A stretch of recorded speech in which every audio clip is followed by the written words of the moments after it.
아 근데 분위기 우리 오늘 너무 좋을 것 같아요. 이러다 갑자기 나올 거예요.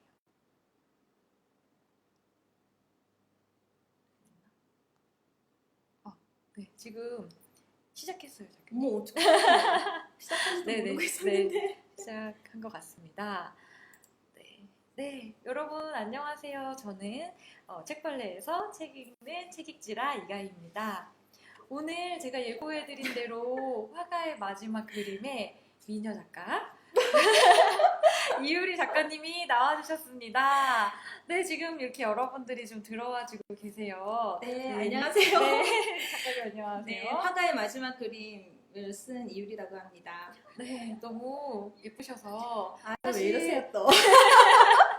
저희끼리 근데 계속 이러면서 분위기가 우리끼리 좋았는데 이게 많이들 지금 들어와주고 계세요. 네, 네. 네, 그래서 어제도 사실 지금 이 화가의 마지막 그림에서 제가 어제 이중섭 화가와 그 다음에 고흐의 이야기를 들려드렸는데 많은 분들이 너무 재밌다고 공감해 주셨고, 근데 사실 저는 그림에는 조예가 깊지 않아서 직접 작가님한테 직접 그 화가들의 이야기를 들려주십사 요청을 드렸는데 흔쾌히 나와주셔서 감사합니다. 불러주셔서 감사합니다.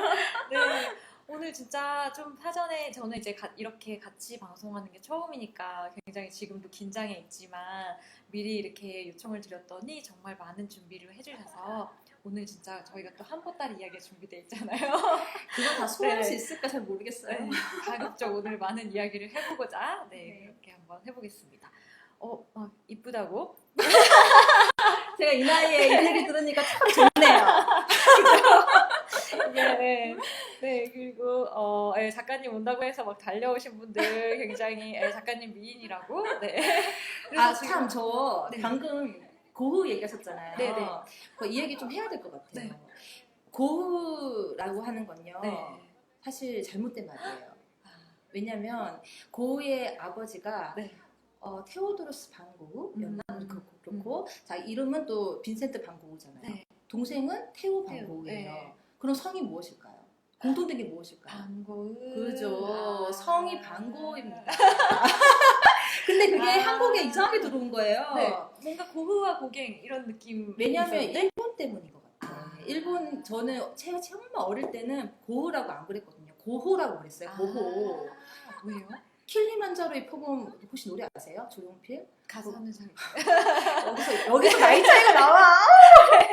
거기서 뭐 고호란 나보다 더 불행한 사나이였던 고호라는 남자도 있었는데 뭐 이런 게 나와요. 그래서 저도 어릴 때는 고호였거든요. 네. 근데 이게 고호 이렇게 됐는데 네. 사실은 반고호.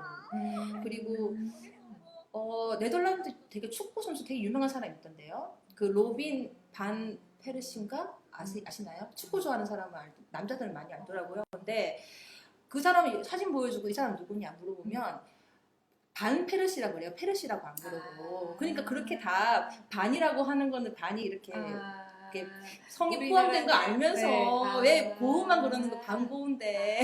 아니 많이 모르실 거예요. 전 몰랐는데요. 네. 그래서 여기서 바로 네, 얘기하면 네, 되니까. 네. 그래서 그 선우재덕 씨한테 만약에 탤런트 선씨. 선씨라고 하면 얼마나 기분 나쁘겠어요. 그런 거구나. 네네. 반고입니다, 네. 여러분. 근데 제가 정정해서 광고에 이 로빈 반 페르시 얘기도 해주시고 네, 네, 네. 남자분들은 진짜 아시네요. 유명한 나 저도 몰랐어요. 유명한 사람이 또 네덜란드 축구 선수예요. 그러니까 아니 어떤 분이 반기문이 잘못했네 민수님 반기문 아, 너무 웃으면 안 되는데. 저희 오늘 너무 신났어요. 지금 저희끼리 이렇게 웃으면 안 됩니다. 반전하니까. 네. 네. 그러면 이제 본격적으로 책 네, 얘기를 네. 진행해 보겠습니다. 뒤에 오셔서 물어보시는 분들도 있으신데 지금 화가의 마지막 그림 이유리 작가님이 직접 나오셔서 오늘 화가에 관한 이야기를 들려주실 거예요. 네, 우선 저희가 첫 번째 질문이 왜 이러한 주제로 책을 쓰게 되기를 결심하셨는지. 저희 오늘 이렇게 마이크를 준비해놓고 마이크 그냥 우리끼리 떠들었네요. 네, 어떻게 이 책을 쓰게 되셨는지. 그 저는 첫 번째로 생각했던 게 이거예요. 사람이란 게 네. 발전하고 진보하잖아요. 네. 찌라님도 첫 번째 방송했을 때를 생각해보면 지금하고 어떠세요? 네, 훨씬 엄청 잘하시죠? 지나했죠. 네. 저도 사실 네. 지나온 과거 생각하면 성격사예요. 그래서 저 제 옛날 사이월드를 친구들 즐기고. 만나면 정말 고맙다고 고맙다지 않아줘서 음. 고맙다고 이렇게 얘기할 성격- 정도로 성격이 아니 그때 너무 미숙했기 때문에 그렇죠. 그런 우리가. 예, 그런 식으로 사람이 진보하기 마련인데 화가들도 최전성기 작품만 이렇게 주목을 받고 그러면 죽기 전에 마지막 그림은 사실 그 진보한 화가 자신의 개인적인 역사에서 진보한 부분이 있을 테고 그래서 그런 삶이 응축된 것이 자기가 죽기 전에 마지막 작품이 아니었을까 하는 생각이 들어서 이제 그것도 조명해 보고 싶은 욕구가 있었고요. 네. 두 번째로는 사실 그 최전성기 작품이랑 죽기 전 마지막 작품하고 비교를 해보면 작품 세계가 완전히 다른 경우가 있어요. 그 중에 한 명을 한번 네. 우리 볼까요? 네. 보티첼리 그림 한번 네, 보죠. 오늘 그림을 많이 준비해 주셨는데 비너스의 탄생이 보티첼리 그림에서 굉장히 제일 유명한 작품 네. 중에 하나라고 할 수 있잖아요. 네. 비너스라고 하면 무엇일까요? 그리스 로마 시대의 그 로마의 그냥 네. 신이잖아요. 네. 그 어떻게 보면 중세 시절 생각해 보면 완전 이교의 신이죠. 완전 이교도의 신이죠. 네, 그렇죠? 네. 근데 중세 시절에는 항상 그리스도교의 가치에 맞는 그림에만 창조를 해오다가 네. 르네상스 시대가 되면서 이제 이런 식으로 인간적인 미를 부여하면서 옛날 우리 고대 시대 때 그런 문화 전통을 조금 가져와가지고 새롭게 색을 부여해보자 했던 게 르네상스잖아요. 네. 인간적인 매력을 더 이렇게 한다는 게. 그래서 그런 가치를 그림으로 제일 잘 형상하는 사람 중에 한 명이 보티첼리라고 할 수 있겠죠. 그랬던 보티첼리인데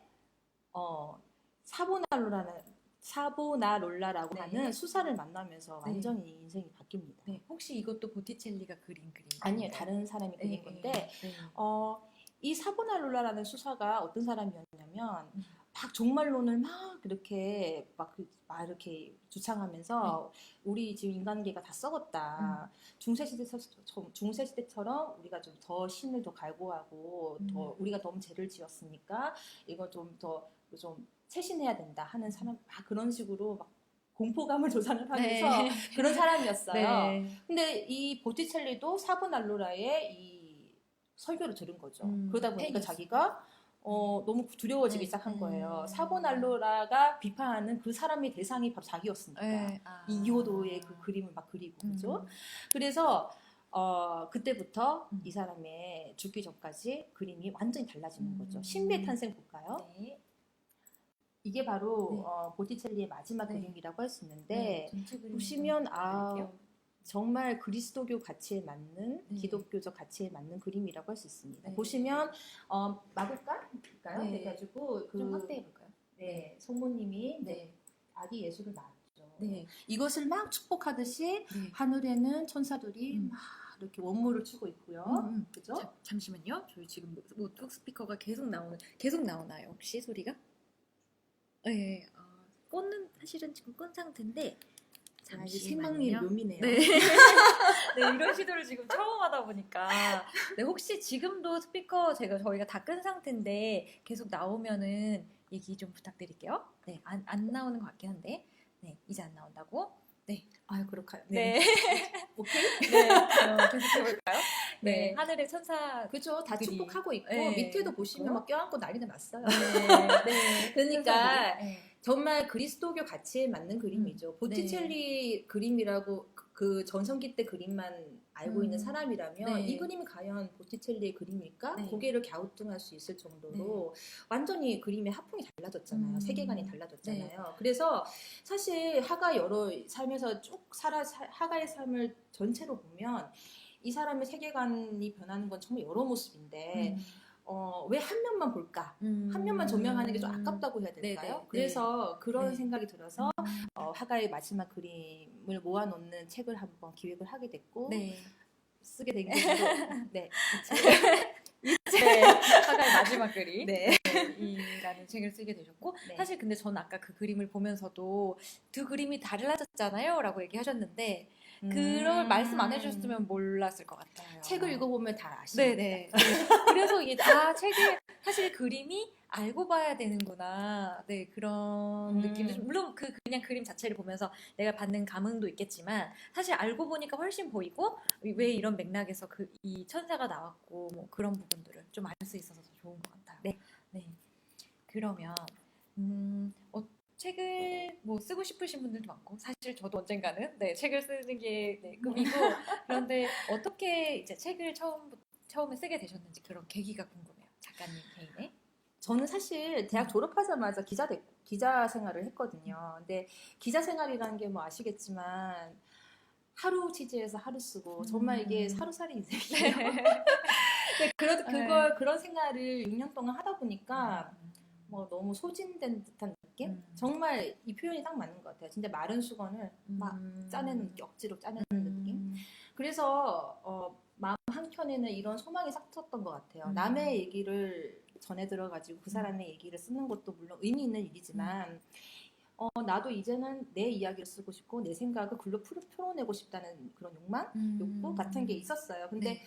그게 막연하게 40대 이후 정도 되지 않을까 네, 이렇게 네, 생각했는데 저도 되게 우연히 네.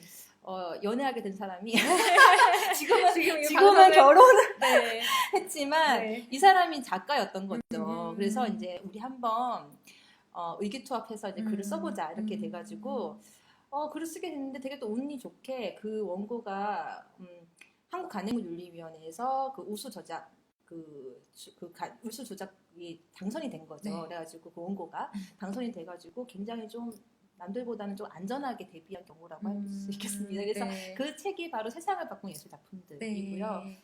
의도치 않게 어떻게 또 재밌게도 네, 네, 많이 봐주셔서 20대 때 데뷔를 하게 됐네요. 네. 20년을 앞당겼네요. 그렇게 하신 20대 예. 때?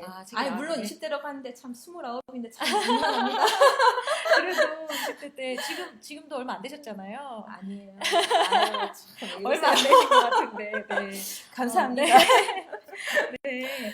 그래서 그렇게 책이 나오게 됐고 사실 그 지금의 남편분이 작가님이시잖아요, 또. 네네. 네. 그래서 사실 또 유튜브나 이런 데 보면 영상으로 강의도 하시고 그래서 제가 아까도 계속 생각했지만 아니, 두 분이 이렇게 계속 라이브를 하시면 되게 재밌을 것 같다는 생각도 또 들었어요. 싸울 텐데. 너무 적나라하게 네, 밝혀지면 안 됩니다. 그렇죠. 둘이 같이 적당히 일하는 건 신비주의로 그렇죠. 고려해 보겠습니다. 네, 지금도 반올림 40이라고 이렇게 달아주셨는데. 네. 아니 이보세요. 네. 항상 응원이 있으니까 글도 쓰실 수 있고 또 오늘 이렇게 뭐 방송 자리도 항상 응원해 주시고 힘이 나실 것 같아요. 네, 뭐 그래도 같은 분야에 있으니까 아무래도 이해받기 쉽고 책을 쓰고 글을 쓰고 강의할 때도 좀 서로 코치할 수 있고 그런 점이 좀 좋죠. 예. 근데 뭐라고 하면 서로 기분 나쁘진 않아요? 그런 경지가 넘어섰어요 저희는 이미 왜냐하면 경제적 공동체이기 때문에 그렇죠. 잘 돼서 책이 정말 잘 돼야 되기 때문에 음. 그 목적 하나로 이렇게 맞춰져가지고 살다 보니까 자존심 따위 그런 거 없습니다. 예. 네. 그렇군요.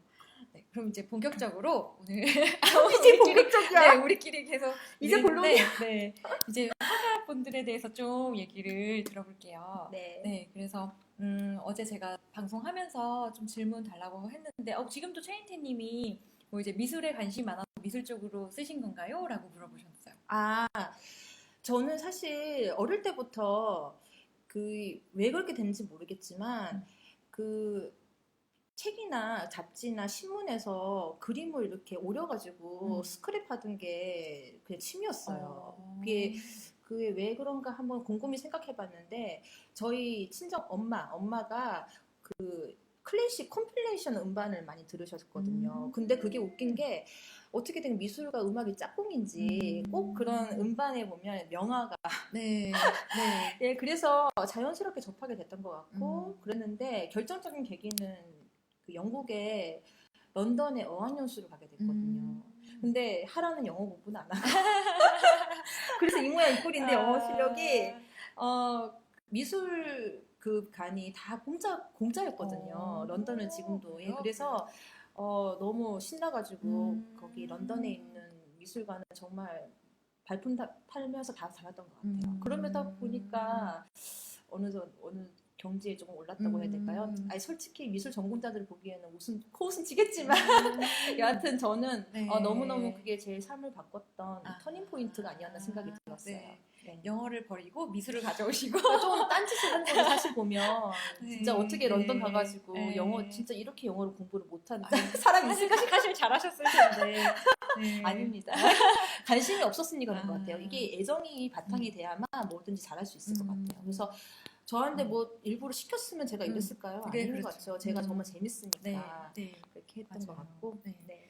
근데 그런 생각도 들었어요. 이게 어떻게 보면은 비전공이었으니까 더 재밌게 쓰실 수 있었을 것 같다면.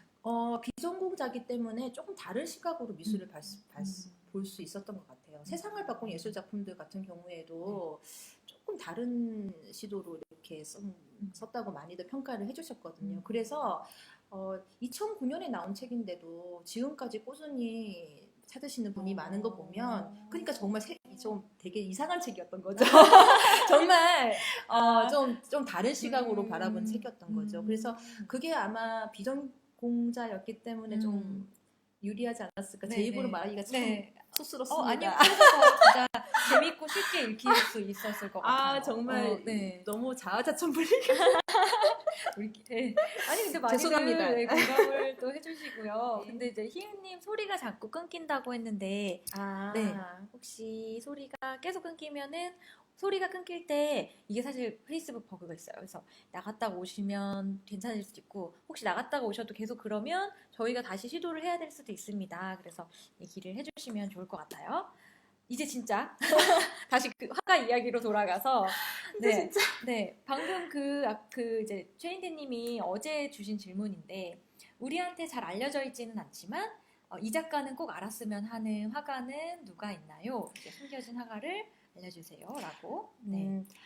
이 작가를 꼭 알려줘야겠다는 거는 네. 없고요. 사실은 다 알려져야 되는 잘 사연이 있는 분들인데 네.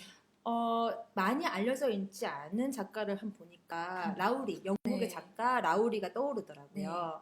우리 라우리 작품 하나 볼까요? 네. 이거 아닙니다. 라우리가 그 공장일까요? 네.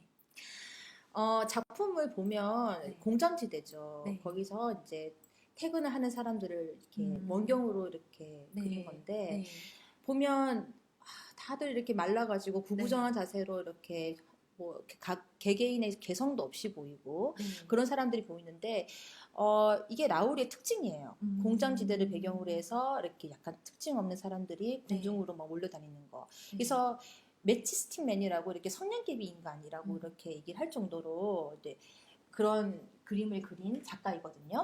보시면 57년의 라우리인가요? 네. 이 라우리의 모습인데요. 여기 라우리 옆에 있는 그림만 봐도 다른 그림인데도 특징이 있죠. 라우리의 그림이라고 딱 봐도 이 사람 그림이구나 이렇게 개성이 있는 그림이죠. 굉장히 일러스트, 그러니까 뭐 현대 좀 일러스트 그런 느낌도 나고 그림 되게 편하지만 사실 또 표정도 없고 사람들 표정이 없고. 그래서 사람들이 이 그림을 보고 이걸 읽어낸 거죠. 이게 산업화된 공간에서 거의 소외감 느끼는 사람들. 그러니까 정말 인간으로서 대우를 받지 못하고 어떻게 보면 소외감 느끼는 어떤 소외감을 잘 드러낸 그림. 공장지대에서 사는 사람들을 이렇게 잘 포착한 작가라고 알려져 있는데요.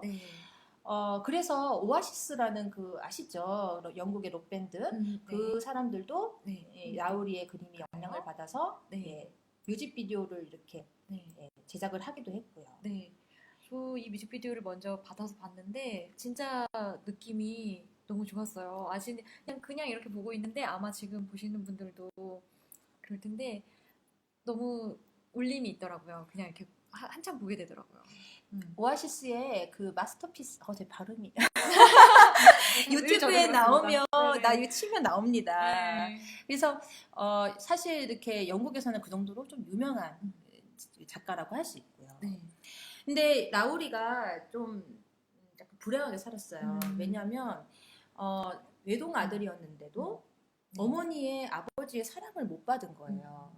특히 어머니가 좀 굉장히 엄격했다고 알려져 있어요. 근데 그냥 엄격한 것도 아니고 아들에게 계속 자존감을 깎아내리는 말을 너는 잘하는 게 뭐니 너무 멍청하다 이러면서 네가 뭘 할 수 있는지 모르겠다 이런 식으로 계속 자존감을 깎아내는 말을 하면서 그렇게 살아온 거예요. 어머니 한번 볼까요? 네, 어머니 한번 보겠습니다. 아, 네. 딱 봐도 네. 깐깐해 보이죠? 네. 어떤 아까 사실 보면서 무슨 생각이 들었냐면 박슬기 같은 어? 좀 닮은 박슬기 팬들이 네, 들으면 아, 큰일 납니다. 네, 굉장히 깐깐한 표정에. 네. 네. 그래서 그런지 라우리는 평생 정말 50대가 될 때까지 어머니의 사랑을 갈구하고 어머니의 인정을 받으려고 노력하는 그런 삶을 계속 살아왔어요. 이게 어떤 정도였냐면 아버지가 이렇게 빚만 남기고 딱 돌아가시자마자 네, 네. 어머니가 나도 모르겠다, 나도 큰 병에 걸렸다 이러면서 바로 몸져 눕는, 자기가 병에 걸리지도 않았는데 병에 걸렸다고 생각하는 그게 심기증이라고 하더라고요. 그런 게 걸려가지고 죽을 때까지 침대에 누워서 깨병 부리고 누워서 네. 아들의 시중을 탁탁 받고 네. 그렇게 살았다고 해요. 89세까지 천수를 누리면서 고통 없이 네. 그렇게 살았다고 하거든요. 네. 근데 그거를 그 묵묵히 그렇게 이렇게 어머니를. 시중 들어주고 보살펴줬던 것은 라울이. 왜냐하면 아마도 계속 그렇게 해서라도 어머니의 사랑과 인정을 받고 싶었던 거겠죠. 네. 그래서 어머니가 다 잠들고 나서 그때서야 이제 그림을 그리기 시작해서 새벽 2시까지 그림을 그리고 뭐 그랬던 사람으로 알려져 있어요. 근데 어머니가 돌아가셨잖아요. 네. 그러니까 자기는 결혼도 안 하고 어머니 시중만 들다가 살던 사람이었는데 자기한테는 나, 엄마 그리고 그림밖에 없었잖아요. 근데 어머니가 돌아가셨어요. 네.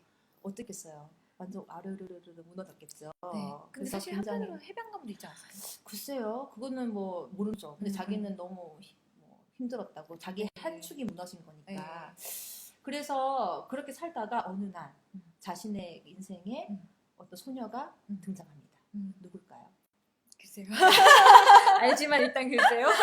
캐롤이라는 네. 여자애, 13살 여자애가 네. 어느 날 이 네. 노하가에게 네. 팬레터를 보냅니다. 네. 캐롤의 사진을. 그 자기가 그림을 그리고 화가가 되고 싶은데 네. 나 어떻게 하면 아티스트가 될 수 있을까요? 하면서 팬레터를 보낸 거죠. 네. 13살일 때. 이때는 이제 13살이 아니죠. 좀 네. 지났을 때인데. 네. 근데 재밌게도 네. 이 캐롤이라는 캐롤 앤 라우리라는 사람인데 네. 라우리 그 스펠링 똑같고 이름이 성이 똑같은 거예요. 네. 혈연 관계는 전혀 없는데 네. 거기서 어떤 운명을 느꼈던 걸까? 모르겠지만 그 라우리는 그 편지를 받자마자 정말 아무 예고도 없이 갑자기 그냥 그 편지만 하나 집어들고 주소를 보고 그 캐롤의 집에 바로 당도를 하게 됩니다. 네. 얼마나 놀랐겠어요. 네. 진짜 놀랐겠죠? 네. 내가 팬이었는데 오늘날로 근데, 치면은 네. 사실 뭐 내가 좋아하는 아티스트가 그죠. 우리 집에 온 거니까. 네. 연예인이 온 거예요. 네네. 우리 집에. 네. 그래서 근데 좀 아저씨 연예인. 그죠. 이겠죠? 57세 연상이죠. 음. 진짜 심하게 연상인데 그래서 그때부터 굉장히 기묘한 우정이 시작됩니다. 모두가 우려했어요. 할아버지와 13살 10대 소녀. 네. 어땠을까요? 딱 생각하면 뭐가 떠오르세요? 그렇죠. 좀 위험한. 위험한 관계죠.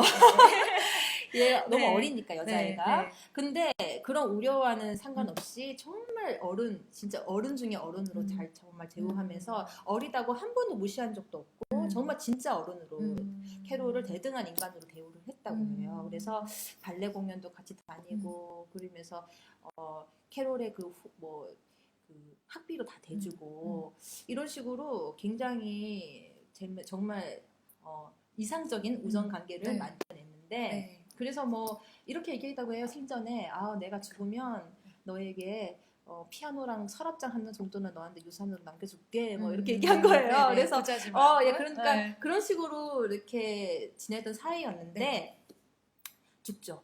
이제 나이가 들어서 라우리가 죽고 나서 보니까 깜짝 놀라게 됩니다. 왜냐하면 유일한 상속자가 캐롤의 이름으로 된 거예요. 그 막대한 아내 없고 자식 없고. 그렇죠. 그러니까 네. 그래서 네. 그래서 그것만으로 놀라운데 얼떨떨하게 있는데 또 어느 날 그 연락이 온 거죠. 그 유산을 관리하는 데서 연락이 와가지고 그 미공개된 유작이 발견됐는데 이거 좀 확인해 달라 이러면서 빨리 오라고 이렇게 연락이 옵니다. 그래서 캐롤이 달려가죠. 네. 달려가가지고 봤는데 네. 그 유작을 보고 미공개된 유작을 네. 보고 깜짝 네. 놀랍니다. 보여드릴까요? 네. 아우 변태적이지 않나요?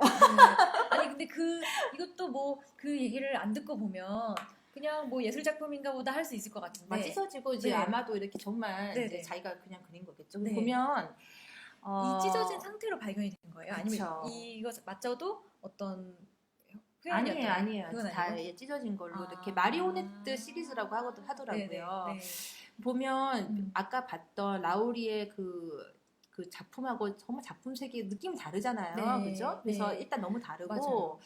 그리고 보면 정말 숨을 쉴 수나 있을까 싶을 정도로 정말 튜브 같은 네. 그런 딱딱한 코르셋 옷에 같은. 온몸을 다 구겨 넣은 채로 네. 정말 불편한 자세로 네. 그렇게 있는 모습을 네. 보이죠. 다른 거 그림 볼까요? 네. 이것도 마찬가지죠. 네. 진짜 숨 쉴 수 있을까? 네. 어떻게 보면 변태적. 네, 그러게요. 좀, 가슴은 다 드러나 네. 있고 그죠? 네. 또 다른 그림 볼까요? 잠시만요. 또 어려워요. 예, 이것도 마찬가지죠. 네. 엉덩이 아, 정말 걸을 네. 수 있을 네. 정도일까 생각할 네. 정도로 하이힐. 힐이 엄청나게 무거운 예, 힐 같은 걸 또 주고 한번 볼까요? 네. 이것도 네, 마찬가지고요. 목에 칼 같은 걸 쓰고 네. 큰 칼라 같이 보이는데 네. 그래도 이렇게 어떻게 얼핏 보면 망토인지 예, 칼날인지 정말 예, 괴로워하는 표정으로 그리고 또 보죠. 네. 아, 이건 정말 노골적이죠. 네. 어떻게 채찍질을 들고 있는 네. 웃고 있는 사람과 뒤에 그리고 진짜. 예, 눈물을 흘리고 있는 이 네. 사람. 네. 근데 캐롤이 이 그림을 살살 넘겨보다가 어느 순간 소름이 딱 끼쳤다고 해요. 왜냐하면 그 소녀들의 그림 속에 표현된 소녀가 코도 약간 작고 약간 들려있는 코 보면 자기 모습하고 너무 똑같은 거예요. 그래서 소름. 예, 바로 소리를 네. 질렀다고 합니다. 맙소사 이건 나야. 이 그림 속의 소녀는 바로 나야. 이렇게 소리를 질렀다고 합니다. 그러니까 그 순간에 약간 소름? 예, 예, 그랬겠죠. 예. 그래서 그 캐롤이 나중에 언론 인터뷰에서 이런 얘기를 해요. 이제 이 작품에 대해서 설명을 하기로 제가 그냥 책에 있는 거 그대로 읽겠습니다. 네. 라우리 삼촌은 나를 발레 공연에 반복적으로 데려가고 싶어 했어요. 당시에 나는 궁금했어요. 왜 나를 한 번도 아니고 이렇게 자주 발레 공연에 데리고 다니는지. 삼촌은 어쩌면 인형사가 되어 발레리나 인형같이 보이는 이 그림 속 소녀들처럼 저를 조종하고 싶었던 게 아닐까요? 이렇게 얘기를 합니다. 근데 사실 우리가 앞에 살펴봤다시피 라울이 자기 자신이 엄마의 이렇게 조종 안에서 놀아나는 네. 그 마리오네트 인형하고 다름이 네. 없었잖아요. 네. 그래서 사실은 이런 해석이 지배적이에요. 어떻게 보면 캐롤의 형태로 표현됐지만 자기가 엄마 앞에서 이렇게 인형처럼 조종당했던 그런 분노 같은 것을 이 그림을 통해서 이렇게 표현하지 않았을까. 그래서 그림 속에서만은 자기는 어떻게 엄마 밑에서 이렇게 순종하는 아들이 아니고 정말 능력자잖아요. 네, 이렇게 네. 마음대로 남을 부릴 수 있는 능력자고, 그죠? 그래서 네. 그런 걸 대리만족하는 게 아니었을까. 그래서 캐롤의 그 그림 속에 있는 마리오네트처럼 표현된 캐롤이 아까 봤듯이 울고 있잖아요. 네. 그죠? 네. 그래서 그래서 캐롤의 눈물인 동시에 어떻게 보면 라우리 자신의 눈물로 해석을 할 수 있다. 이런 생각이 들었습니다. 네. 자세한 내용은 다 얘기해 주신 거 아니에요, 이게? 아닙니다. 네, 네. 네. 네. 근데 직접 이렇게 얘기를 들으니까 훨씬 더 와닿고 생생한 네. 것 같아요. 그러니까 이게 정말 한국에는 아직 많이 안 알려져서 좀 안타까워요. 그래서 이 기회로 좀 많이 사랑받았으면 하는 바람이고 또 개인전도 라울의 작품이 또 한국에 와서 좀 열렸으면 하는 바람이 있어요. 네. 아직까지는 없었던? 네, 저도 근데 영국에서도 못 봤거든요. 근데 만약에 온다고 해도 사실은 이 마지막 그 마리오네트 시리즈보다는 앞서 유명했던 그 이제 라울의 화풍이 더 부각될 것 같은데. 그죠? 그거 너무 좋죠. 네. 그래서 제가 유작을 중점적으로 소개했지만 그 라우리의 그 공장 시리즈 거기서 소외받는 매치스틱 맨으로 표현된 그런 인물들, 군상들 굉장히 저는 실제로 보면 얼마나 더 감동적이겠어요. 진짜 전 실제로 보고 싶은 소망이 있습니다. 네. 근데 이제 또 그리고 이렇게 마지막 얘기를 들으니까 이 말년의 이 그림들, 유작들은 더 저희한테 와닿을 반전이 있죠, 그죠? 약간은 싸하지만 또 그래도 그의 어떻게 보면 성장 과정이나 이런 슬픔 같은 것들이 그렇죠. 또 들어있는. 네. 굉장히 좋았어요. 네, 저는 아까 오아시스의 그 뮤직비디오 특히 좋았던 것 같아요. 아, 네, 예, 아까 예, 예. 보니까 막 링크 물어보시는 분들도 있고. 네. 유튜브에 이렇게 치면 바로 나옵니다. 네네네. 그리고 또 아까 저기 김영철님도 물어봐 주셨는데 작가님이 제일 좋아하는 화가는 어떤 분이실지? 다 좋아하는데 그 네. 프리다 칼로는요 한국인들이 정말 사랑하고 네. 좋아하는 작가잖아요. 네. 그죠? 저도 한국인이니까 뭐. 네. 사실 저도 여기 나오는 화가분들이 막 낯선 분도 굉장히 많았는데 프리다 칼로는 정말 딱 되게 반가웠어요. 네. 네. 한국에 전시회도 많이 하고. 프리다 칼로 보면 얘기를 한번 해볼까요? 네네. 네. 좋습니다. 네, 그림을 보여드려야 하나요? 프리다 칼로는 많이들 알고 계실 거예요. 네. 프리다 칼로는 사실 너무나 고통받았던 사람이죠. 네. 이게 소아마비 어릴 때부터 소아마비 때문에 이렇게 다리를 좀 불편했다고 해요. 그래서 자기는 불편했던 경험이 있으니까 의사가 되고 싶다 생각이 들어가지고 총망받는 예비 의학도로서 이렇게 살았던 거죠. 네. 근데 어느 날 정말 운명적인 정말 운명적이라고 했든 정말 치명적인 교통사고를 당합니다. 뭐 많이들 아시겠지만 네. 프리다 칼로가 한번 그렸던 네. 그 당시의 그림 하나 볼까요? 네. 이 신분자 사고. 네. 그래서 자기도 똑같이 이렇게 학교를 가다가 버스를 타고 있는데 전차랑 이렇게 부딪히는 사고를 당하게 되죠. 네. 그래서 정말 누구도 프리다 칼로가 살아날 거라고 장담을 못했다고 해요. 왜냐하면 몸이 거의 으스러졌다고 해야 돼, 그죠? 네. 이게 그 버스 손잡이 쇠로 된 그런 버스 손잡이가 옆가슴을 뚫고 나와가지고 허벅지로 나왔다고 하니까 거의 뭐 꼬치처럼 네. 그렇게 된 거죠. 네. 뼈는 뭐 이미 다 산산조각 났고요. 네.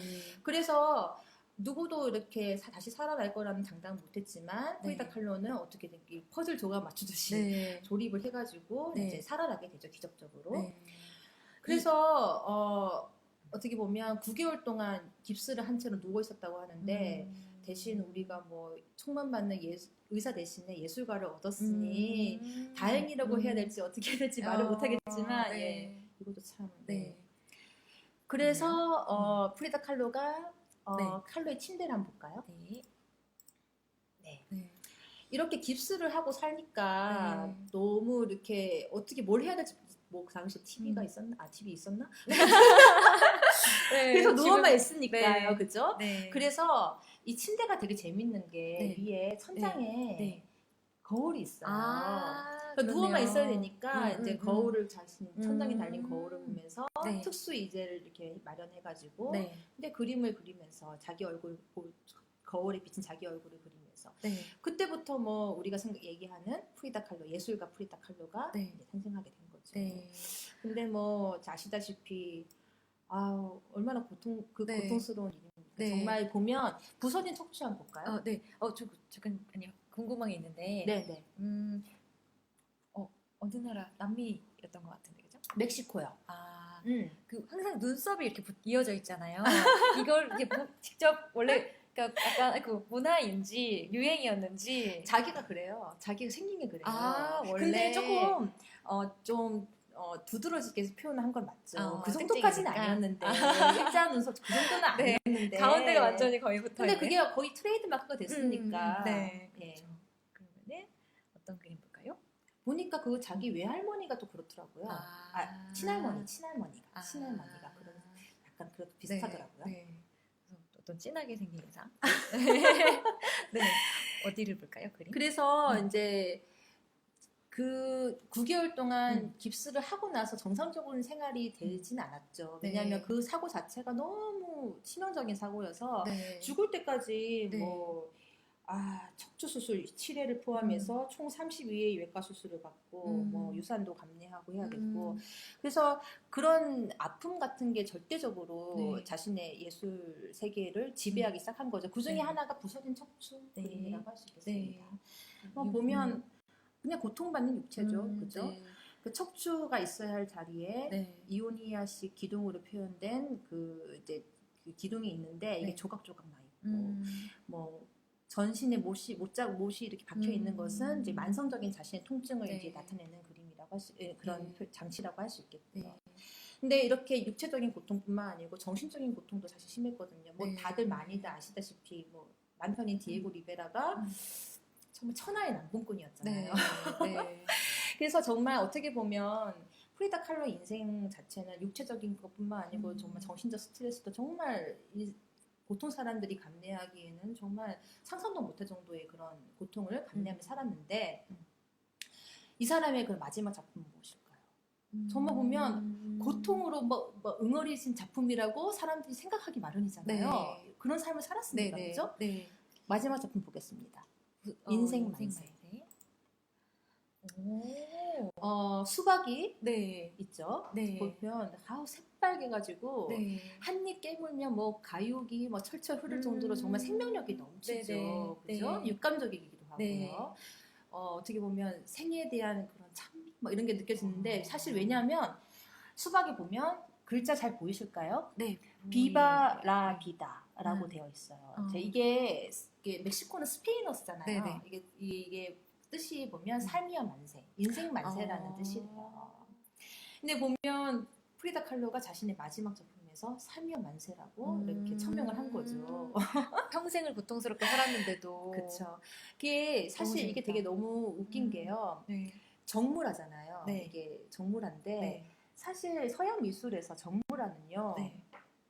삶의 무상함을 다루는 어떻게든 그런 장르예요. 왜 그러냐면 사실 스페인어로 정물화가 뭐냐면 이게 발음이 제가 좀 안 돼요. 스페인어 다 모르실 스페인어로 네. 나짜 레짜 무에르 이게 뭐냐면요. 네. 직역을 하면 죽은 자연이란 뜻이래요. 그러니까 이게 왜냐하면 정물화를 보면 과일은 썩게 마련이고, 네. 그죠? 네. 그리고 꽃은 시들게 마련이고, 그리고 촛불은 꺼지게 마련이고. 그래서 이런 게 보면 삶의 무상함을 다 이렇게 설명하는 게 이게 그런 장르, 특화된 장르가 정물화인 거예요. 그래서 이런 죽은 자연을 네. 가지고 네. 귀엽고 생명을 찬미하는 프리다 칼로. 너무 재밌지 않나요? 네. 근데 원래도 이렇게 생명력 있는 그림을 그려오던 것이 있었어요. 예, 그렇긴 했는데 네. 마지막 작품에서라도 이렇게 특히 정물화를 사실 정물화를 그릴 수밖에 없었겠죠. 왜냐하면 이때는 침대에서 거의 뭐 일어날 수조차 없는 사람이니까 그런 물건들을 그렇네요. 자기 자신의 침대 가까이 놓고 그릴 수 있는 건 정물화밖에 없었겠죠. 근데 그런 우리가 흔히 말하는 죽은 자연이라고 일컫는 그런 정물화를 통해서 네. 귀엽고 거기서 생명을 끄집어내어 가지고 네. 삶을 찬미하는. 네. 그래서 저는 이 프리다 칼로의 이 마지막 그림인 인생 만세가 우리 하가의 마지막 그림의 주제의식에 가장 잘 맞는 작품이 아닐까 생각이 들었어요. 왜냐하면 우리가 어차피 죽잖아요. 네. 오늘은요 우리 저희가 이렇게 남은 삶에서 첫 번째 날이잖아요. 제일 그래서 그래서 인간이라는 존재가 삶을 살아가면서도 죽어가는 존재. 정말 좀 웃기죠. 그래서 어차피 죽음에 패배할 것을 우리는 알지만 이왕이면 최선을 다해서 적고자는 마음. 그래서 그런 주제의식을 잘 담고 있고 그래서 더 의미 깊게 다가오는 작품이 프리다 칼로의 삶이여 만세, 인생 만세가 아니었을까 하는 생각이 들었어요. 제목이 너무 좋네요. 유작으로서 유작인데 인생 만세. 비바 라 비다. 너무 좋다. 슬퍼요. 네. 그리고 지금도 프리다 칼로 전이 또 하고 있다고 해요. 예술의 전당에서. 네, 그래서 그만큼 많이 사랑받는 작가인 건 네. 확실한 것 같습니다. 네, 한국 사람들이 사랑하는. 네. 그리고 또 이건 이제 지나가는 얘기지만 어제 이중섭 화가가 지금 덕수궁 미술관에서 하고 있더라고요. 탄신 100주년. 네. 그래서 어제 이야기를 또 들어보신 분, 혹은 이 책을 보신 분들은 가면 더 재밌게 즐길 수 있을 것 같았어요. 네. 그리고 사실 시간이 너무 빨리 가는 거예요. 우리 얘기 진짜 많이 준비했는데 한 가지 또 들어볼게요. 어제 이준목 님이 질문해 주셨던 건데 행복한 예술관 없을까요? 예술관 한결같이 슬픈 인생인데 오늘 살펴본 저희가 본 작가들부터 어제 본 작가들도 다 좀 슬픈 이야기들이 있었어요. 그래서 아닌 작가도 있는지. 근데 이게 삶이 이게 인생이라는 게 네. 굉장히 좀 얄궂은 게 있어요. 네. 저도 어느 책에서 읽었는데 사람이 행복한 이유는 거진 다 비슷한 거예요. 행복의 이유는 되게 비슷한데 불행한 이유는 너무 제각각인 거예요. 그래서 예술가가 자신의 행복한 그런 삶을 그 작품으로 풀어내면 어떻게 성공하기 보면 어려워. 개성이 너무 없는 거죠. 너무 네. 이유가 너무 행복의 네. 이유가 너무 비슷하니까. 네. 그래서 그렇게 한 작가도 있겠지만 굉장히 어려운 거죠. 그렇게 하는 게. 네. 근데 자신의 불행을 네. 작품으로 표현을 해내면 이게 어떻게 보면 좀 개성적일 수도 있고 그리고 또 보는 사람의 그런 감정 밑바닥을 툭 건드리는 게 있는 거죠. 그렇겠네요. 그래서 그런 예술가들의 작품이 더 부각되고 그런 면이 있는 것 같습니다. 그런데 행복한 삶을 살았던 작가가 있어요. 네. 여기 있어요.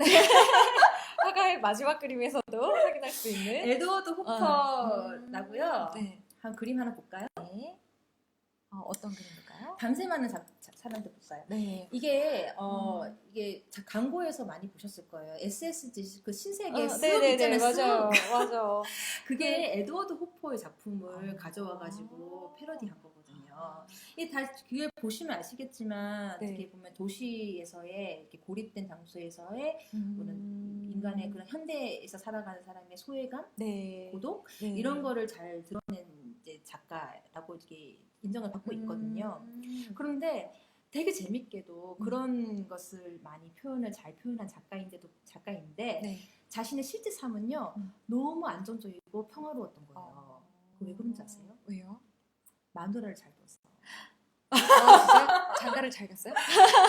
그게 조 호퍼라는 이제 그 아내가 조 호퍼라는 사람인데요. 네. 두 코미디언 볼까요? 네. 이 그림이 그 에드워드 호퍼의 마지막 작품입니다. 두 코미디언인데 네. 여기 남자가 자기 자신 에드워드 호퍼고요. 그 손잡고 있는 여성은 자기 아내인 조 호퍼인 거죠. 근데 조 호퍼는 사실 원래는 에드워드 호퍼보다 더 잘 나가는 화가였어요. 두 분 다. 그런데 결혼을 하자마자 이 조 호퍼는 남편의 성공을 위해서 자기의 커리어를 다 놓아버리고 정말 내조만 하는 진짜. 예, 좀 안타까운 네. 저는 너무 안타까웠어요. 우리 현대 여생이 보기에는 안타까운. 그러니까요. 네. 또 조 호퍼가 어떻게 보면 자기도 그림을 그리고 싶은 욕망이 없었던 사람이 아니거든요. 그래서 조금 그림을 좀 그리려고 쿵짝쿵짝하고 있으면 에드워드 호퍼는 그거를 탁 죽이려고 일부러 그래서 진짜? 온갖 싸움을 정말 여기 이 책에도 제가 묘사를 해놨지만 네. 그 아내 때리는 남편이었어요. 안 되겠네. 안 되겠네 이 사람. 안 되겠네. 그러니까요. 네. 그래서 근데 그 아내의 헌신과 희생 덕분에 자신은 정말 안정적인 예술가 생활을 할 수 있었죠. 왜냐하면 조 호퍼는 자신의 유일한 모델이 돼주기도 했었고요. 그래서 어떻게 보면 조 호퍼는 에드워드 호퍼의 성공을 위해서 어떻게 하나의 뗄까? 그래서 너무 안타까워요. 우리가 지금 행복한 사례를 찾으려고 했더니 그러니까 에드워드 호퍼는 행복했던 거야. 그래서 이 작품 마지막 작품 보면요 그런 이유작인가요? 거죠. 그렇죠. 마지막 작품이죠. 네네. 두 코미디언. 네. 그래서 에드워드 호퍼는 이제 자신의 예술 세계에서 뗄래야 뗄 수 없는 조 호퍼의 손을 잡고 우리 이 인생이라는 연극판에서 한바탕 잘 놀다 갑니다. 이제 인사하는 걸로 이렇게 이제 그려진 거죠. 지금 이게 무대네요. 그렇죠. 무대에서 이제 코미디언이 공연을 마치고 네. 이제 마지막 인사를 하는 작품 이제 그런 거죠. 그래서 마지막을 예감을 하고 있었던 거겠죠. 저는요 이게 여담이지만 그 화가의 아내라는 책을 본 적이 있어요. 그런데 화가의 아내라는 작품에서 여러 화가들이 나오는데 그 화가들은요 다 너무나 작품 세계가 다 삶이 다 다르고 막 그래요. 그런데 화가의 아내들의 인생은 너무 똑같은 거야. 어땠나요? 불행했나? 그쵸, 그냥 내조로서만. 그래서 나 그런 거 보면서 정말 너무 여기 이 책에 나오는 그 제슨 폴록도 마찬가지거든요. 나중에 지금 설명할 수 있겠지만 그 제슨 폴록이 아내도 마찬가지로 원래는 제슨 폴록보다 더 잘 나가는 화가였는데 결혼하면서부터 이제 제슨 폴록의 그 성공을 위해서 이렇게 자기 커리어를 다 희생했던. 그래서 보면 저는 그래서 왜 이렇게 여성이라는 이유만으로 이렇게 경력이 끊겨야 되고 결혼과 동시에 끊겨야 되고 또 왜 우리가 서양 미술사를 공부하면서 뭐 듣고 보고 배웠던 작가들은 왜 하나같이 다 남자. 여성이 아닐까? 그렇네요. 그죠? 네. 그래서 그런 의문점이 많이 들었거든요. 음. 그래서 저는 제가 잘 많이 하고 있는 강연 중에 하나가 바로 남성 캠퍼스를 찍고 나온 여성 예술가들이라고 해서 여성 예술가들만 조명해가지고 페미니즘이라는 그 프리즘을 통해서 네. 서양 미술사를 개괄해보는 네. 그런 강연을 하고 있고요. 그래서 네. 이번에 이 화가의 마지막 네. 그림을 출간해서 이벤트로 그중 이 강연을 제가 다 오해를 하는데요. 네. 그 중에 하나가 바로 남성 캠퍼스를 찍고 나온 여성 예술가들이라는 네. 제목으로 이제 하게 됩니다. 그래서 네. 시간 되시는 분들은 네. 지금 보니까 뭐 6월 30일부터 해서 7월 28일까지 되게 뭐 화가의 마지막 그림, 남성 캠퍼스를 찍고 나온 여성 예술가들, 자화상의 탄생, 전쟁의 민낯을 고발한 반전 예술, 을의 편이 된 예술가들 이런 주제로 직접 강연을 하시는 거죠. 그쵸. 무료입니다. 오. 여러분 많이 와, 어디에서 하나요? 그 서대문구 창촌동에 청아인문 아카데미라고 있어요. 거기서 매주 6월 30일부터 매주 목요일 오후 7시 반 네, 하거든요. 그래서 이 문의를 읽어주세요. 네. 제가 제 네. 입으로 네, 근데 전화로 문의하는 분 잘 없잖아요. 어떻게 신청을, 네, 문의를 여기다 하라고 돼 있네요. 네. 031 95 네, 7470인데, 사실 우리 작가님, 우리 페이스북 세대인데, 전화문이 안 와. 이메일 제가 끝나고 여기 신청 링크를 댓글로 달아드릴게요.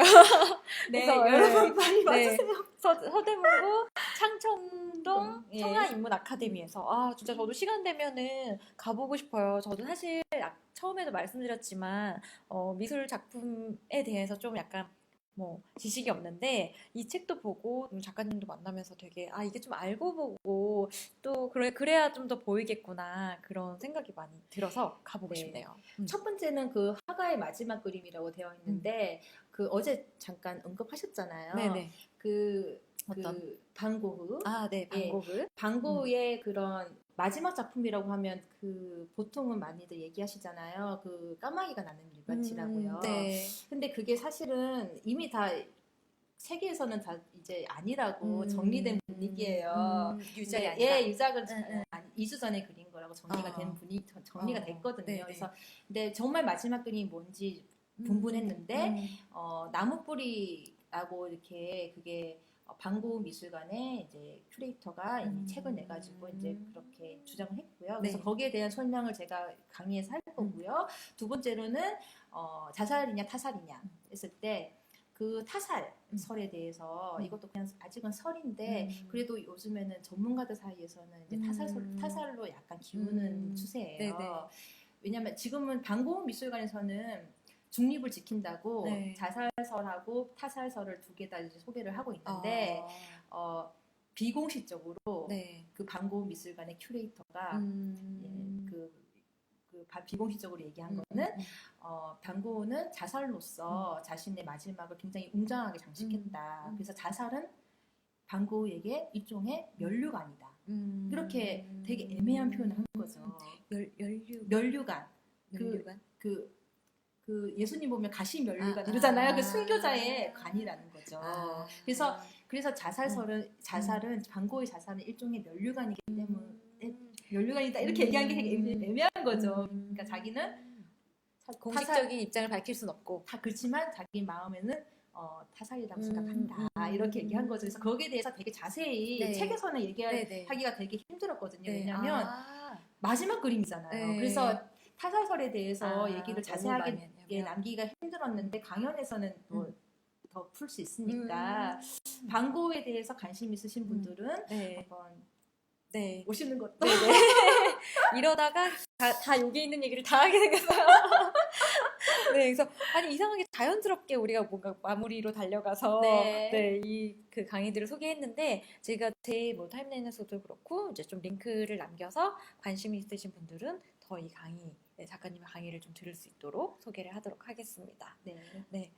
되게 굉장히 오늘 지금 하선정님이 강연 링크도 남겨주셨어요. 그래서 여기 지금 링크로 바로 들어가시면 아마 신청까지 가능하실 것 같고, 예. 네, 많은 분들이 막 질문도 해주시고 했는데 오늘 사실 다 하다가는 밤을 셀 것 같아서 지금 끝났나요? 네네. 어떻게 다 끝날 시간이 됐나요? 네, 아, 저희가 이거 이미 우리 이거 못했다. 그러면 이거 근데 작가님 우리 50분 했어요. 시간이 가는지 몰랐는데 거의 1시간을 가까이 했기 때문에 네, 다른 분들이 이제 주무셔야 되니까. 그리고 그렇죠. 이제 민철호님이 슬픈 이야기를 이렇게 유쾌하게 했다고. 저희 오늘 너무 저희끼리 신나가지고 깔깔거리면서 했는데 네, 이런 그러게요. 시도 사실 처음이었는데 여러분들 어떠셨는지 모르겠어요. 네, 애들 잔다고. 작가님 애들 지금 잠들었대요. 그래서 자야지. 네네. 나를 그래서- 찾지 말라. 앞으로 네, 그리고 뭔가 작가님도 이렇게 좀 제가 계속 권유를 해드리고 있지만 아이들이 잠든 다음에 페이스북에서 가끔 그림을 읽어주시면 어떨까 네, 그런 생각을 한번 해봅니다. 네. 고려해 보겠습니다. 네, 그러면 더 좀 자주 만날 수 있으면 좋을 것 같아요. 네. 오늘 진짜 50분 동안 되게 달려왔는데 다들 재밌게 들어주셨는지 모르겠네요. 또 더 궁금한 점은 여기 화가의 마지막 그림에 더 많은 이야기들이 있으니까 또 읽어주시면 좋을 것 같습니다. 네, 그러면 저는 또 다른 이제 이야기를 들고 다시 오겠고요. 네, 이유리 작가님도 앞으로 많은 응원 부탁드릴게요. 네, 마지막 네. 한마디? 저는 한번 책을 낼 때마다 두근두근해요. 어떻게 시험 끝나고 결과 발표 기다리는 사람처럼 두근두근한데 지금까지 그래도 많이 응원해 주시고 또 많이 찾아주시고 해주셔서 너무 저는 행복한 작가라는 생각이 들었습니다. 그래서 오늘 이 자리에 초대해 주셔서도 너무 감사드리고요. 네, 고맙습니다. 네, 그러면 또 앞으로도 많은 활동 기대하겠습니다. 네, 오늘 나와주셔서 감사합니다. 불러주셔서 감사합니다. 네, 저 항상 여기 이분들한테 안녕히 주무세요로 끝내는데 우리 같이 해볼까요? 어색하지만 네, 여러분, 네, 안녕히 주무세요. 네. 네.